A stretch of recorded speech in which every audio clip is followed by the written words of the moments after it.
Let's start. Question number 19 mark कर लीजिए, most expected है ये क्वेश्चन, आता है पेपर में।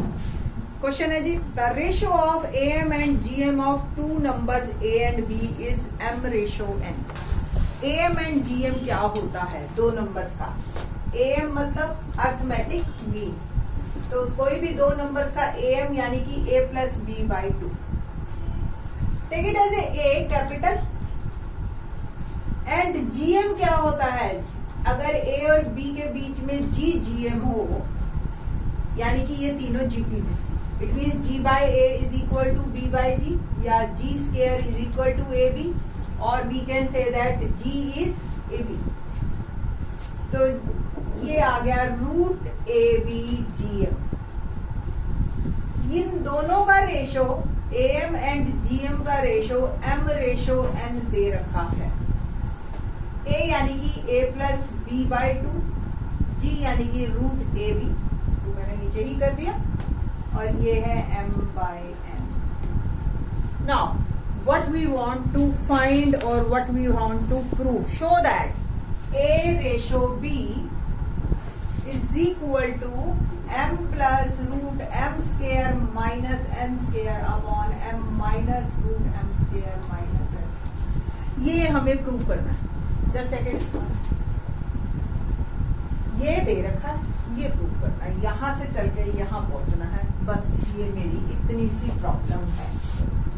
Let's start. मैंने आपको लास्ट क्वेश्चन में सी एंड डी प्रॉपर्टी करवाई थी, बस उसी का ही हमने यूज करना है और इसको करना है। देखते हैं कैसे। सी एंड डी प्रॉपर्टी क्या था? ऊपर हम सम लिखते हैं न्यूमरेटर और डिनोमिनेटर का, नीचे डिफरेंस लिखते हैं m plus n m minus.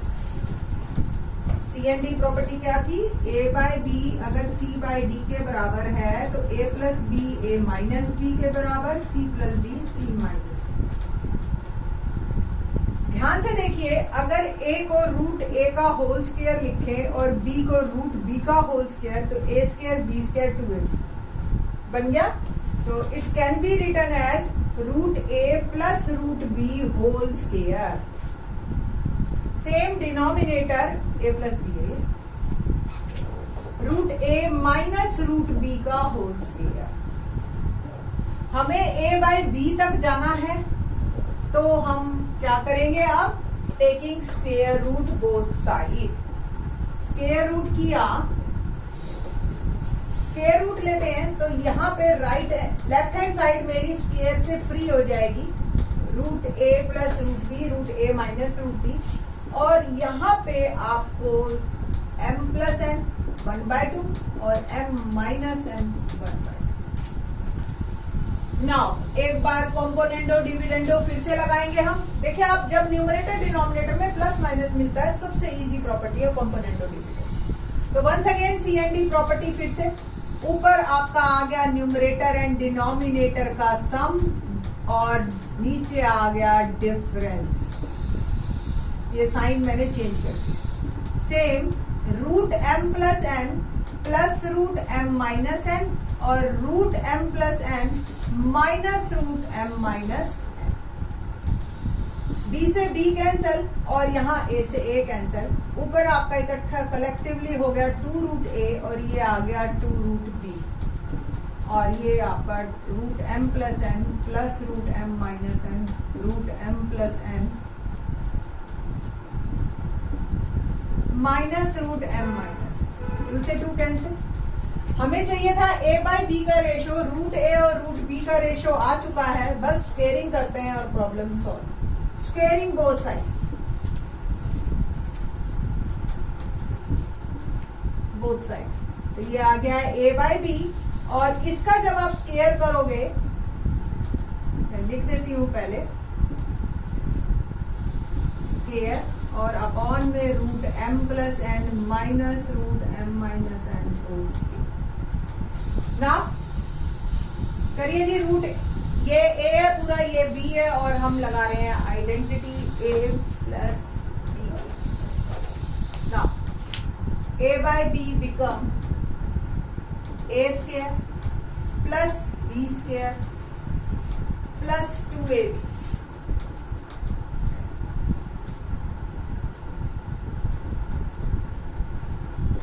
Upon में A square plus B square minus 2ab।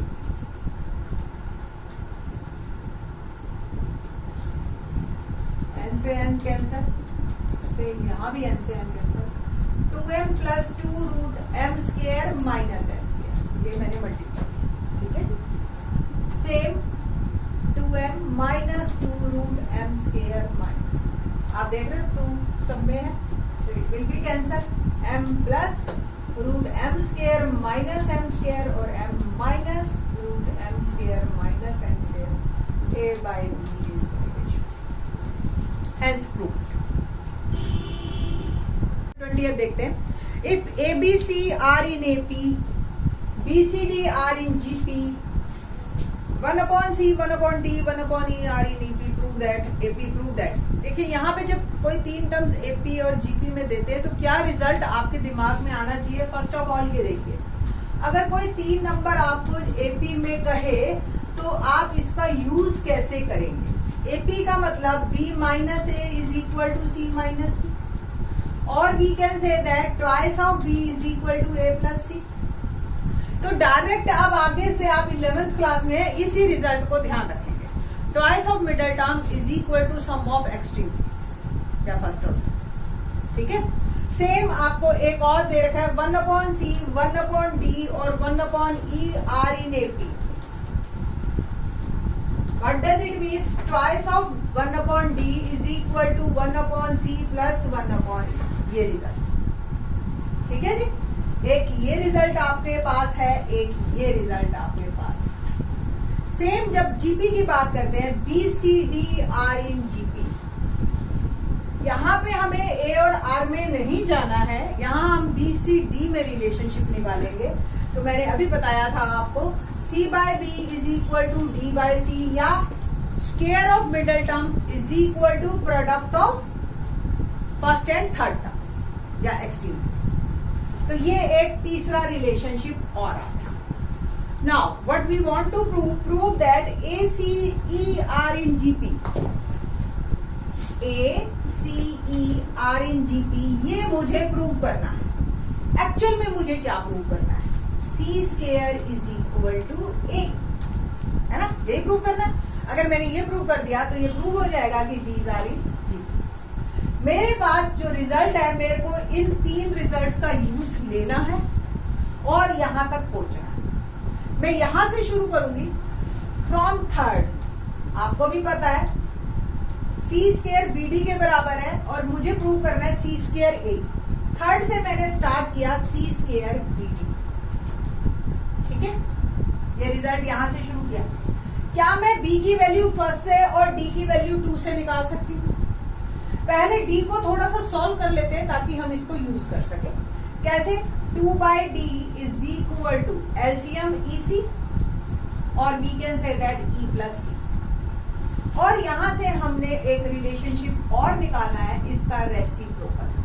D by 2 क्या हुआ, EC upon E plus C, लिख सकते हैं। यहां से मैं एक्चुअली D की वैल्यू निकालना चाह रही हूँ। सेम यहाँ पे 2B है, B क्या आया यहाँ से, A plus C by 2। तो put the value of B from first and value of D from second, ठीक है। तो B क्या है, C square is equal to, B है आपका A plus C by 2 और D है 2EC, 2 को मैं उधर भेज रही हूँ, 2EC अपॉन E plus, ठीक है। अब मेरे पास ये एक ऐसा रिलेशनशिप है जिसमें C है, A है और E है, यही हमें प्रूव करना है ना। तो अब हमने एक्चुअली हम B और D से छूट गए, पहला काम यही हुआ है। बस अब हम इसको सॉल्व करते हैं और हमारी प्रॉब्लम सॉल्व। 2 से 2 कैंसल, ठीक है। और क्या आया, C square is equal to A plus C into EC upon E plus. Cross multiplication करें या एक सी से सी कट गया,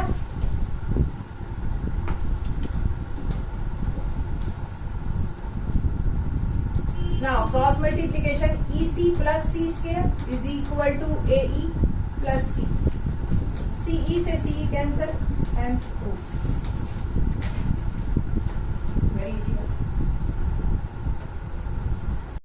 question number 21 is very very important, not only in 11th 12th और आगे आपके कंपटीशन एग्जाम्स में, CAT में, मैट में, जी मैट में, आप किसी भी एग्जाम में जाइए, ये आपको क्वेश्चन एक डेफिनेटली मिलेगा ही नहीं मिलेगा। जीपी में बेस्ड होता है। Find the sum of the following series up to n terms, infinity भी आ सकता है बट अभी हम n टर्म्स से रिलेटेड करेंगे, फर्स्ट और सेकंड दोनों क्वेश्चंस को बहुत देखना ध्यान से। 5 की जगह 8 प्लस 88 888 ऐसे भी आ सकता है, 7 कुछ भी आ सकता है और इसमें डेसिमल भी लग सकता है। दोनों पार्ट करेंगे अभी। बहुत सिंपल है, आपको बस स्टेप्स याद रखने हैं। सबसे पहले आपको 5 कॉमन लेना है। इसमें से जब 5 कॉमन लिया, यहाँ 1 बच गया। इसमें से जब 5 लिया मैंने कॉमन, 11 बचा। ये 111 अप टू n टर्म्स। मैं कुछ इस तरीके से आना चाह रही हूँ कि ये या इसका कोई पार्ट एक जीपी बन जाए। स्टिल ये ना एपी है ना ये जीपी है। क्या करें हम, 9 से मल्टीप्लाई और डिवाइड करते हैं। डिवाइड वाला एज इट इज बाहर रख लेते हैं और मल्टीप्लाई वाले को हम अंदर मल्टीप्लाई कर देते हैं विद ईच टर्म। 9 1 जा 9, 99, 999 up to n terms. 9 can be written as 10 minus 1, लिखा जा सकता है। सेम 99, 10 स्क्वायर 100 minus 1 और 100 को मैंने लिखा 10 स्क्वायर minus 1। 999 को मैंने लिखा 10 cube minus 1, 1000 minus 1।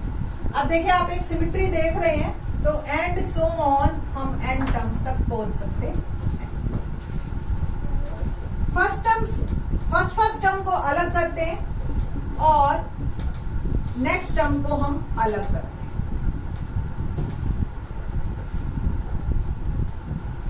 -1 n times आपको ऐड करना है, सबके साथ माइनस है, माइनस कॉमन ले लिया और ये बन गया n। 1 को 10 टाइम्स ऐड करो 10 आएगा, 1 को 100 टाइम ऐड करो 100 आएगा, n टाइम ऐड करो n। ये देखिए अब आप, ये मेरे पास ओवरऑल एक रिजल्ट बन गया, एक सीरीज की फॉर्म आई। ध्यान से देखो, ये एक जीपी है जिसकी फर्स्ट टर्म 10 है, रेशियोज भी 10 है यानी कि ग्रेटर देन 1। SN का फॉर्मूला आपको ध्यान है क्या है, A Rn minus 1 upon R minus 1। Okay, तो बस सिंपल मैंने फॉर्मूला लगाना है, A Rn minus 1 upon R minus 1, minus n मेरा है ये वाला माइनस, ठीक है जी। तो 5/n 10n minus 1 upon 9 minus n। 9 LCM ले लेती हूं मैं, तो 10n माइनस 1 माइनस 9n। इस 9 को आप इधर भेज दीजिए, 5/81 और मेरा आंसर आ गया 10n प्लस 1। देखिए पावर ऐड हो गई 10 की, माइनस 10 माइनस 9 और collectively we can write it 10n plus 1 minus 9n minus 10. That is my answer. ठीक है ना, बड़ा ही इंटरेस्टिंग है। देखिए कैसे इंटरेस्टिंग है। अब देखिए, सपोज क्वेश्चन में मेरे आ गया 7 लिटिल बिट, आपकी टीचर ने हल्का सा चेंज कर दिया। आपने 7 कॉमन ले लेना है और ओवरऑल मेरे पूरे क्वेश्चन का आंसर सेम। तो एक्चुअल में आपने एक क्वेश्चन नहीं किया, यहाँ पे आपके सारे क्वेश्चन इस तरीके के हो गए। आपका ये पार्ट से और ये है ना इंटरेस्टिंग। 7 है, 6 है, 8 है, कुछ भी है, आपने वो कॉमन ले लेना है। उसके बाद तो आप यहीं पहुंच गए, यहाँ आने के बाद आपका ठीक। सेम क्वेश्चन हम करते हैं डेसिमल में। डेसिमल में आपको लगेगा बस हल्का सा चेंज है, 10 डिवाइड कर दो, नहीं, वो टोटली डिफरेंट हो जाता है। कैसे, लेट्स सेकंड पार्ट देखिए, बड़ा ही इंटरेस्टिंग है। डेसिमल आ गया है अब आपका, तो डेसिमल में भी काम हमने वही करना है। पहले हमने लिया 6 को 0.1 plus 0.11 plus 0.111 and so on and terms.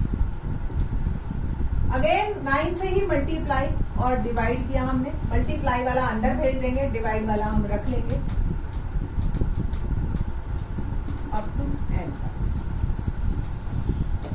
क्या 0.9 को आप 1 माइनस 0.1 लिख सकते हैं? 0.9 को 1 माइनस 0.01, देखिए 1 में से माइनस कीजिए 0.01 आ रहा है 0.9। तो हर नंबर को हम 1 में से सबट्रैक्ट करेंगे, हर बार जो है एक डेसिमल पॉइंट बढ़ जाएगा। बस इसी बात का आपको ध्यान रखना है और यहीं से ही आपका क्वेश्चन चेंज होगा। मैं जान करके इसको कट नहीं कर रही, आपको एक सिमेट्री में लाने के लिए। 1 1 1 1 n टाइम, फर्स्ट टर्म मैंने अलग की, n टाइम्स ऐड हुआ, n आ गया। बाकी ये चेंज हो रही है, माइनस कॉमन ले लीजिए, क्या आ गया 0.1 0.01 plus 0.001 up to n terms. और देखिए 6/9 n माइनस, क्या ये 1/10 1/10 स्क्वायर 1/10 क्यूब दिखाई दे रही है आपको? क्या ये एक जीपी है जिसकी फर्स्ट टर्म 1/10 है, रेशो 1/10 है? तो Sn का फॉर्मूला क्या हुआ? A 1 minus r n upon 1 minus r, where r is less than 1। Now sum निकालते हैं। 6/9 n minus a 1/10, 1 minus 1/10n और 1 माइनस 1/10। ठीक है जी, इसको स्मॉल ब्रैकेट कर लो। 6/n n माइनस, इसको मैं अगर सॉल्व करूं 9/10 आ रहा है, तो 1/10 और 10/9 1 माइनस 1/10, ये कैंसल। 9 आप एलसीएम ले लीजिए, तो 6/81 9n माइनस 1 माइनस 1/10। यहाँ भी आपका आंसर फिनिश हो गया। इनफ है ये 6/81। और आप इसको ओपन करना चाहते हैं तो ऐसे भी लिख सकते हैं। ठीक है, अब यही सपोज क्वेश्चन में यहाँ पे 0.2 होता, 2 कॉमन, तो बस 6 की जगह आप 2 लिख दीजिए, आपका आंसर चेंज हो गया। इसलिए ये कैट वगैरह में आते हैं। जिन बच्चों को ये क्वेश्चन 11th में कर लिया ना जिन्होंने, तो मेरे हिसाब से उनको ये 1 नंबर फ्री का मिलता है। 4 मार्क का एक क्वेश्चन आता है आगे आने वाले आपके, जहां पे आपको जॉब मिलेगी ऐसे नंबरों में, वहां पे ये काफी हेल्पफुल है। होप सो आपको अच्छी तरह से क्लियर हो गए होंगे क्वेश्चन। बाकी के क्वेश्चन इन द नेक्स्ट।